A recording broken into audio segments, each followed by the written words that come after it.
Are you the strongest because you are Gojo Satoru, or are you Gojo Satoru because you are the strongest? Chapter 260 of the manga, the final panel shows the ghost of the strongest, with the flowing hair and eyes being of course of the former GOAT himself, Gojo Satoru. Now I'm going to run wild with this video, so you might hear me say some things that might be out there and they might be debunked by the following chapters, but let's go for it anyway. Ever since Sukuna has defeated Gojo all the way back in chapter 236, Sukuna has been an unstoppable machine, transforming into his Heian era form and completely bullying his way through all the Jujutsu sorcerers, which is more or less cementing his legacy as the strongest. But as Gojo himself said in chapter 236, Sukuna wasn't giving his all in that fight, and for that, he is sorry. And you can see the frustration in Gojo when he mentioned that point. Gojo's pride is hurt here. The guy that was deemed the strongest in the world couldn't even get Sukuna to use his Heian era form against him. So I'm thinking, if Gojo were to ever to return, and it seems like he has now as of chapter 260, then surely his main goal now is to prove himself that he is the strongest.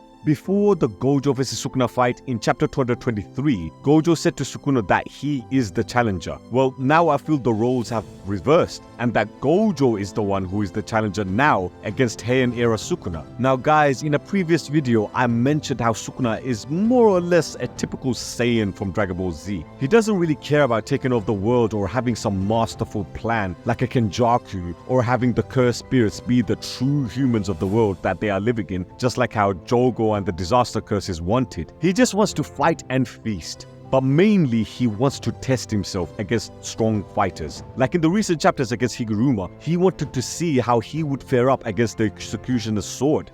Or that time when Gojo returned in chapter 221 and Sukuna jumped at the chance to fight him straight away. Even when Sukuna defeated Gojo in chapter 236, Sukuna says to Gojo that he was magnificent and that he will always remember him, which tells me that he thrives and lives for these intense, challenging fights that will test his strength. So in the reverse, when you look at it, if Sukuna were to see Gojo return, he will be thrilled because this is another chance for him to have another classic fight against Gojo and prove once again that he is the strongest. So in essence, we have two guys that want to prove to themselves that they are the strongest and want to prove to each other why they are the strongest in history. So it's a build-up for a big-time grudge rematch, and for Gojo, it will be better for him because Sukuna is already at Heian era form. So this would be the ultimate test for Gojo. But will we see Gojo at his correct senses? Remember when Toji returned back to life in the Shibuya incident arc? He returned as Toji Zenin and not Toji Fushiguro. Now, I know the old lady who casted that spell and wanted him to return specifically said for Toji Zenin to return, which is why we saw a younger version of Toji returning. And the same can happen to Gojo. Just because Gojo is apparently returning, it doesn't mean that it's going to be the same Gojo that we all know.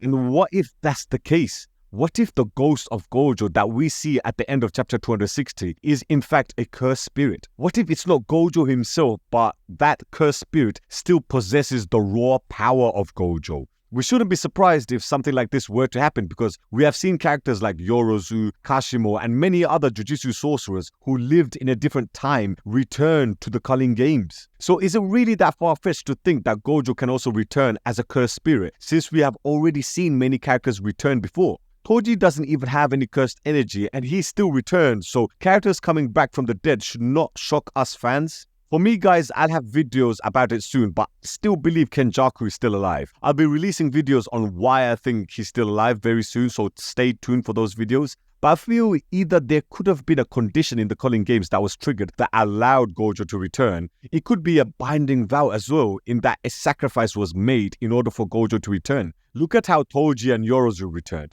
Megumi's sister had to be sacrificed in order to have Yorozu return, and the old lady who cast the spell for Toji to return sacrificed her grandson as a vessel in order for Toji to return. Toji obviously took over fully when it wasn't initially a permanent spell, but it goes in line with the story of resurrecting characters from the dead. If you want a character to come back to life, a sacrifice needs to be made. And we have been seeing a whole lot of characters dying, including apparently Kinjaku himself. So one of the binding vows could be that if the body of Geto, which is possessed by Kinjaku, if that were to be destroyed, then maybe that could trigger the return of Gojo. Geto's body will be transformed into a vessel for the cursed spirit of Gojo to return to. So not only has Geto's body been permanently sacrificed, but Gojo will return as a cursed spirit in its place, and only Kinjaku will think of something that twisted. But yeah, so it might not even be like this. It could be any other way, but I feel Kinjaku definitely has a massive role in the return of the ghost of Gojo, aka the cursed spirit version of Gojo.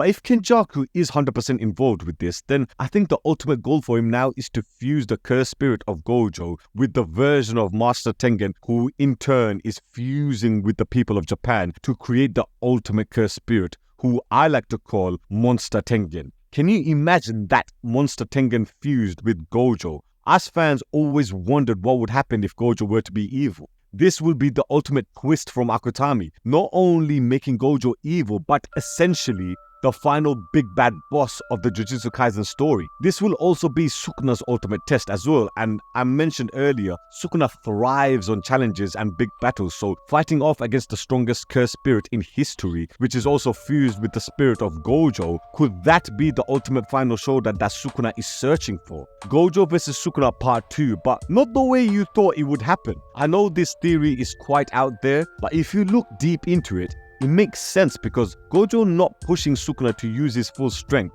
could be the thing that makes Gojo lose it completely and would want that big fight with him at his fullest. This obsession could drive Gojo into madness. Cursed spirits are born out of negative emotions of humans. So essentially, they are the dark evil thoughts and feelings of humans brought to life in a monstrous form. Gojo died with the regret of not pushing Sukuna to his best, which can easily lead to him having an unhealthy obsession of wanting to prove himself to Sukuna. His rivalry with Sukuna will become 1,000 times more intense, and I feel because he wants to prove himself, the cursed spirit version of Gojo will go to any lengths necessary in order to make sure Sukuna is being tested, even if it means merging with Master Tengen. But this can all be debunked by the very next chapter, but I do think the end goal for Kinjaku is for Gojo's cursed spirit to merge with Monster Tengen. I think that will be the final villain of Jujutsu Kaisen, but what do you guys think? Do you guys think Gojo will return to be the final villain of the story? Let me know in the comments down below, and of course, don't forget to subscribe to the Shaman Tribe.